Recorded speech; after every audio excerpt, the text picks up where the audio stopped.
Estrangement doesn't just cost you your family, it costs you every casual conversation for the rest of your life. Every time someone asks, "So, what are you doing for Christmas?" or "How's your mum or your daughter or your dad?" Every time you have to decide in a split second whether to lie, deflect, or watch someone's face change as they realise they've stepped on a landmine. Today, I'm going to give you the exact words to use in those moments, and I'm going to show you why the shame you've been carrying was never yours in the first place. Before we go any further, let me tell you why I am the person making this video. I have lived through family estrangement, and I'm also a chartered psychologist who's been working with people struggling with this for over a decade.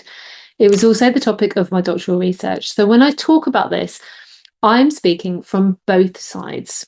I know what the research says, and I know what it feels like to sit with the grief, the guilt, and the shame of living with this. So, I want to start with sharing a story from my clinical work because I think it captures exactly what we are here to talk about. A client of mine, I'll call her Claire, came to see me shortly after her first child was born. It should have been the most wonderful, joyful period of her life. And in many ways, of course, it was. But it was also one of the most painful. She described looking around at her mummy friends whose mothers would come to stay, whose mothers would turn up with cooked meals, unsolicited advice about breastfeeding and swaddling, all of those things that drive new parents mad, but are actually acts of love. Claire had none of that. Zero. No one was coming to help. There was no family support waiting in the wings. She had to work out how to be a mother, how to hold down a job, run a home, all at the same time with no safety net underneath her. And do you know what she told me was harder than all of the practical stuff? The shame. The shame of not being able to explain to others why her mum wasn't there. The shame of other people noticing but not knowing what to say and probably saying nothing. The shame of feeling she must be fundamentally flawed because everyone else seemed to have normal families and this thing that she did not have. That shame was at times heavier than the sleep deprivation. She said it sat on her chest like a stone. And that is what we're really here to talk about today. Not the fact of estrangement, the weight of hiding it. That daily tax of moving through a world that assumes everyone has a family that they are connected to. Now, let me set the stage with something that might surprise you. The research shows around 1 in 5 adults will experience a period of estrangement from a parent during their lifetime. That's incredible. And as many as 1 in 4 siblings will go through a period of not speaking to a brother or sister. Just think about those numbers for a second. This is not some rare misfortune that happens to only a handful of unlucky people. It's in your street, in your workplace, among your friends, at your school gate. Yet, how often do we hear anybody talk about it openly? Almost never. And that gap between how common estrangement is and how rarely it is spoken about is exactly where the shame lives. So, why does the shame exist in the first place? Understanding its roots is the first step towards loosening its grip on you. In virtually every society on earth, family is placed on a pedestal. Think about the images you see at Christmas: matching pajamas, enormous tables overflowing with food, 3 generations gathered around a tree. Think about how politicians talk about family values, the greeting cards as well, and the adverts and the social media posts. So, family is presented as sacred and unshakable, and the implicit message is brutal. If your family does not look like that, something has gone seriously wrong. And more specifically, something has gone wrong with you.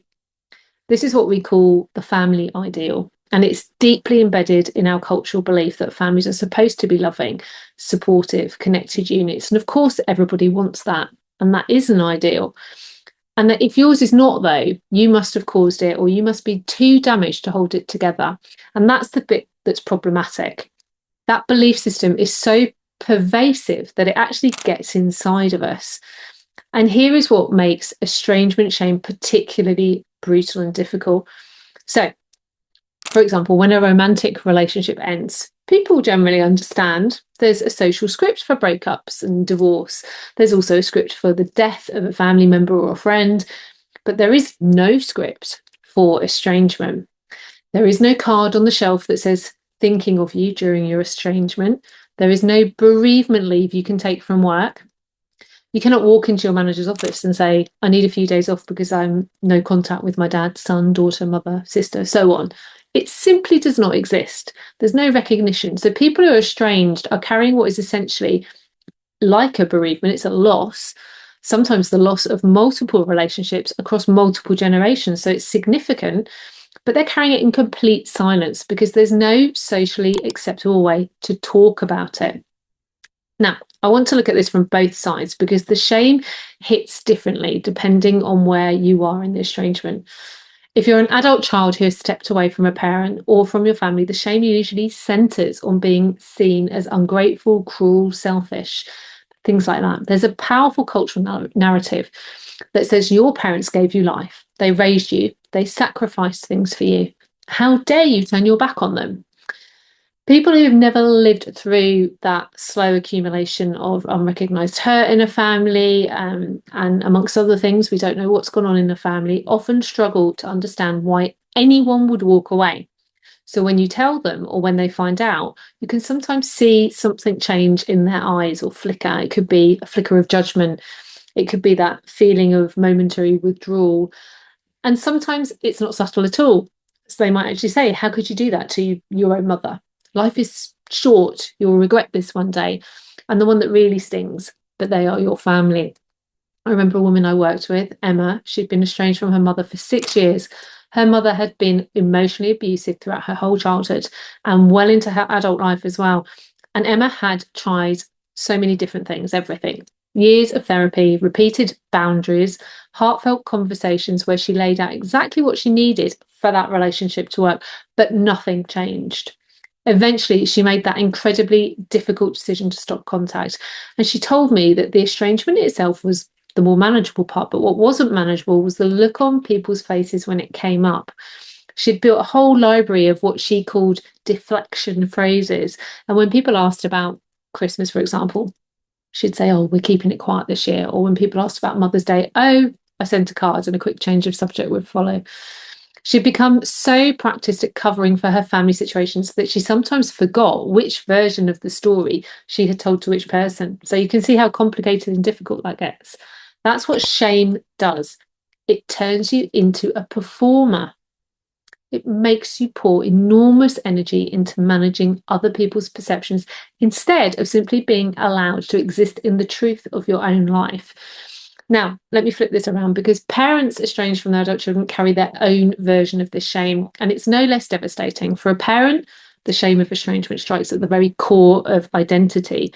I know I'm a parent as well.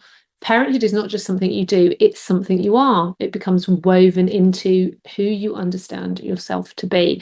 So when your child walks away, the question that haunts you is not only what happened to my relationship, it's also what happened to me. Who am I if my child doesn't want me in their life?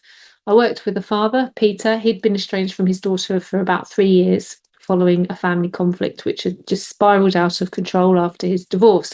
And Peter told me that the hardest part wasn't his daughter's absence, although that was pretty devastating, of course, but the hardest part was how other people reacted to him when they found out. Colleagues would chat about their kids over lunch, football matches, graduations, family holidays, and he would sit there with this knot in his stomach, making up stories or quietly changing the subject. And one colleague once joked, oh, you never talk about your kids, mate. You know, what are you hiding? He laughed it off. Then he went home and didn't sleep because the truth felt unspeakable. His daughter had told him she didn't want him in her life. He did not fully understand why. He felt like a failure as a father, and he couldn't tell anyone because the shame was just suffocating. And this is the reality estranged parents live with: the fear that everyone is silently wondering what they did wrong, the fear of being judged as a bad parent, and the fear that they are one. So I want to be clear, I'm not making a judgment about who is right or wrong in any particular estrangement because every situation is unique and the causes are complex.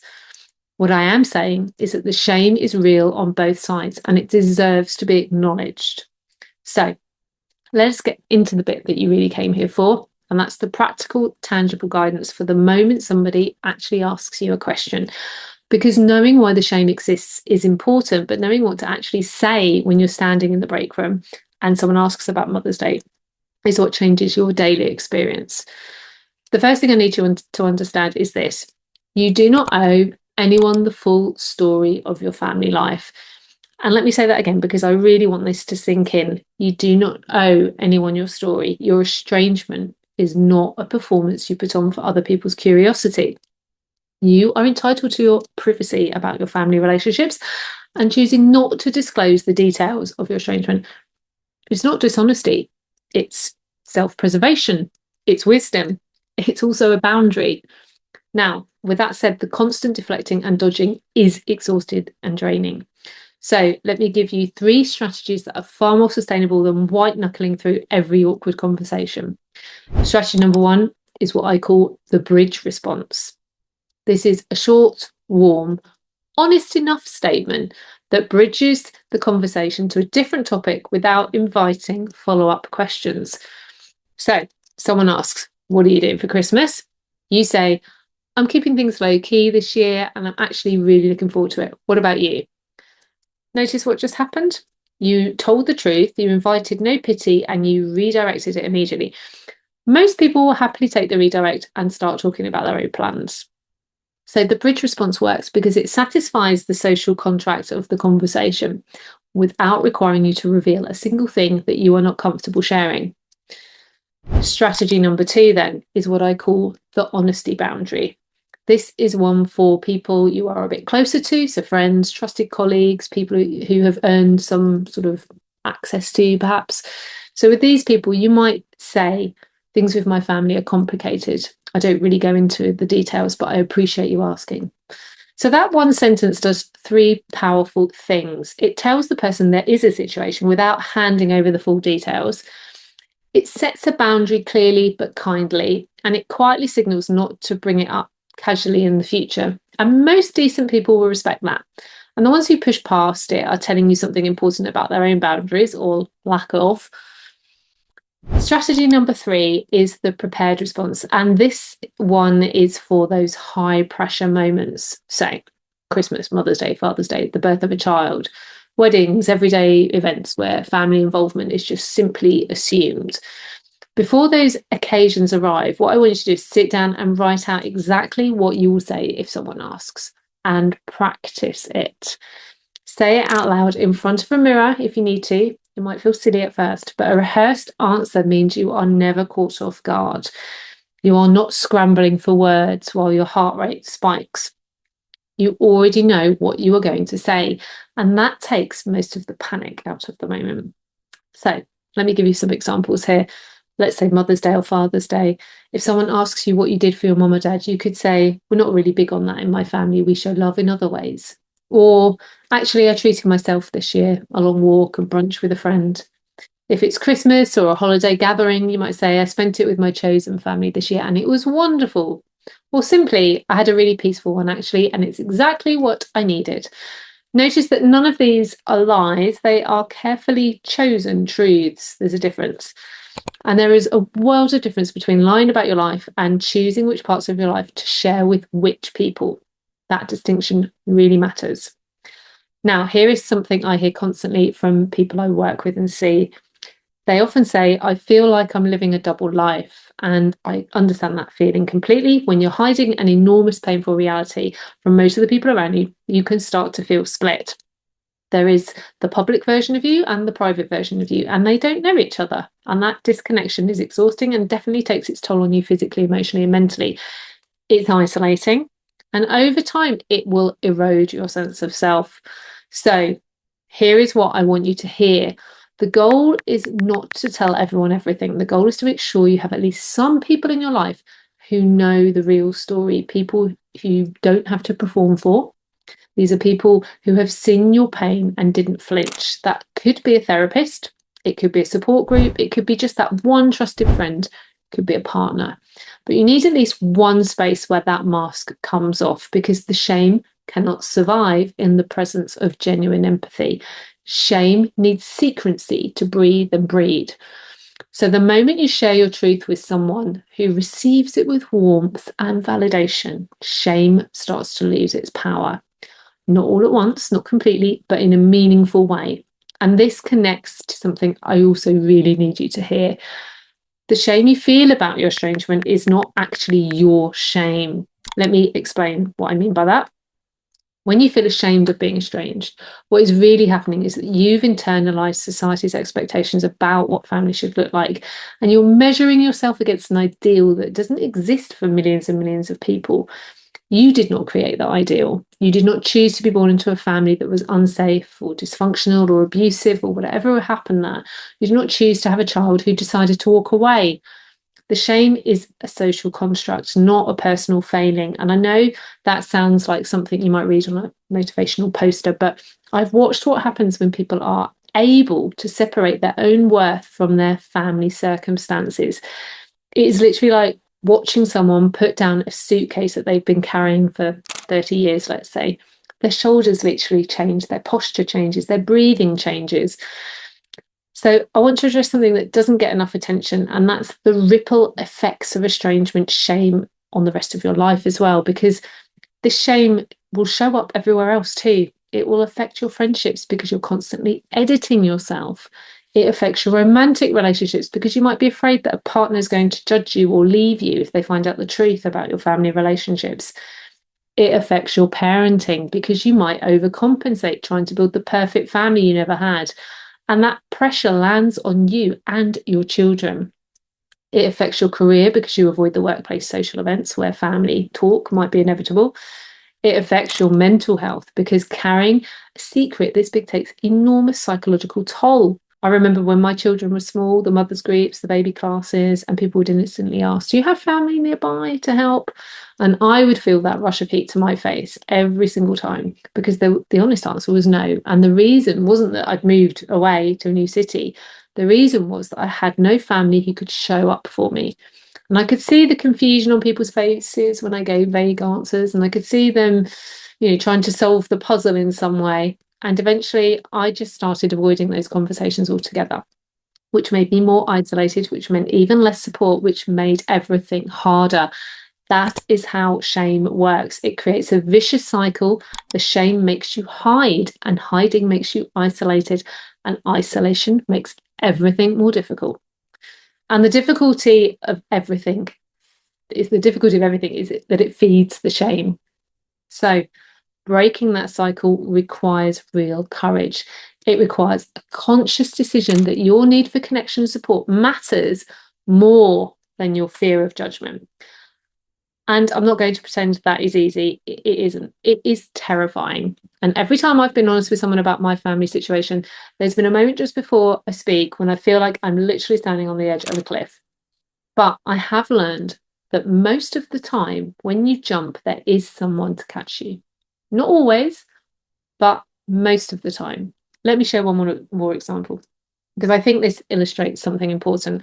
I worked with a woman in her 50s, a mother who was estranged from her adult son, and she came to me completely consumed by shame. She could barely say the words out loud. My son does not speak to me. She whispered it in our first session. It was almost like a confession. And as we worked through her feelings, she came to see something crucial. Her shame was actually blocking the one thing that might eventually help her relationship with her son. It was stopping her from looking honestly at her own contribution to the breakdown in the relationship. Because shame does not just make you hide from other people, it also makes you hide from yourself. When you are overwhelmed by the fear of being seen as a bad parent, you cannot examine your own behaviour with any clarity. The shame becomes a wall between you and self-awareness. And I've witnessed this on both sides. Adult children so ashamed of their estrangement they cannot fully process the grief. Parents so ashamed that they cannot fully examine their role. And the shame keeps everybody stuck. So what does moving through the shame look like? It doesn't mean shouting your story from the rooftops, and it doesn't mean becoming an open book to every person you meet. It means moving through shame slowly, deliberately, at your own pace, widening the circle of people who know your truth. It means finding spaces where estrangement is understood and recognised. Therapy, a support group, an online community, or even one conversation with one person who gets it. It means catching yourself when you start to spiral into self-blame and gently reminding yourself this is not a character flaw. It is a response to a situation that became untenable. And it means allowing yourself to grieve in whatever way feels right to you without apologizing for it and without dismissing or minimizing it, because estrangement is a loss. Whether you are the one who walked away or the one who was left behind, it is a profound, complex, ongoing loss, and you deserve to grieve it without shame. So before I finish up here, I just want to plant a seed that might change how you see all of this. We are taught to see estrangement as a failure of the family, a failure of the relationship, maybe a failure of ourselves as well. But what if we reframed it? What if, instead of seeing estrangement as proof that something went wrong, we saw it as evidence that someone was brave enough to choose their own well-being over a situation that was harming them? What if we honoured the courage it takes to walk away from something everyone insists is sacred? And what if we also honoured the grief of the parent who was left behind, not by excusing whatever might have happened, but by acknowledging that their pain is very real? Estrangement is not a failure, it's a deeply human response to an impossible situation. And the shame that surrounds it is not a reflection of your worth, it's a reflection of a society that has not yet learned how to hold the full complexity of family life and family relationships. And you are someone navigating one of the most painful experiences a human being can face, and you're doing it largely without support, largely in silence, and largely alone. And the fact that you're still here and still functioning and still showing up for your life every day is not nothing, it's everything. Now, here's one final thing I want to leave you with, and I want you to really hear this. If you've been carrying this shame for years, or if you've been performing normality while falling apart inside silently, then I want you to know this. There are millions of people out there now who know exactly how that feels. You're not the only one who's rehearsed answers to questions about Christmas. You're not the only one who's lied about what you did for Mother's Day. You are not alone in this. And if this video has resonated with you, I'd ask you to do one thing. Please share it with just one person, only one person, someone you think might be carrying this shame in silence. Because every time we talk about estrangement openly, every time we refuse to let the shame win, we make it slightly easier for the next person to speak their truth. And eventually, conversation by conversation, we will change the culture around this.